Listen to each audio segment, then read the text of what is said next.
Good morning. આજે ટ્રેનમાં એક ધર્મનું કામ કરી નાખ્યું ભાઈ। સવારના પોરમાં દામનગરની અંદર ગાંઠિયા ખાઈ આવી ગયા આપણે ટ્રાન્સપોર્ટની ઓફિસે।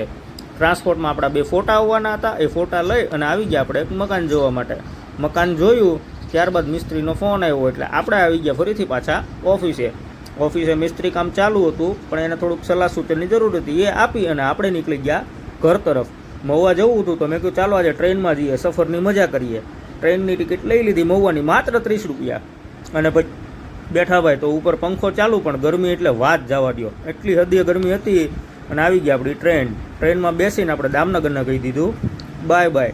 રસ્તામાં જોયું તો ભાઈ રોજડાવે જંગલ ઉપર કબજો કરી લીધો હતો વાડીઓમાં આખો, અને પંખા ભાઈ બધા ચાલુ ને આખી ટ્રેન ખાલી। એટલે આપણે એક એવું કામ કર્યું કે ભાઈ આખી ટ્રેનના ડબ્બામાં ફરી અને બધા પંખા બંધ કરી દીધા, લાઇટ તો ડાયરેક્ટ ચાલુ હતી। પછી ફાટકે ઊભા થા તો આપણે ઘણી વાર આ રીતે ઊભા હોય એટલે પછી આપણને શું લેના આ લોકોનો વિડીયો ઉતારી લઈએ। આવી ગયા આપણે મહુવા કિશનભાઈ આપણને લેવા આવી ગયા હતા રેલવે સ્ટેશન।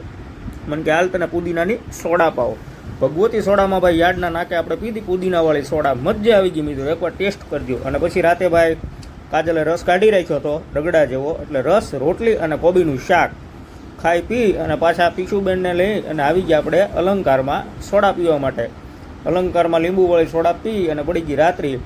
બાપુની કથા કાલથી ચાલુ થાય એટલે મંદિરમાં માંડવા નાખેલા છે। તો કેવો લાગ્યો આજનો વ્લોગ? થોડોક મોટો હતો, કોમેન્ટ કરજો।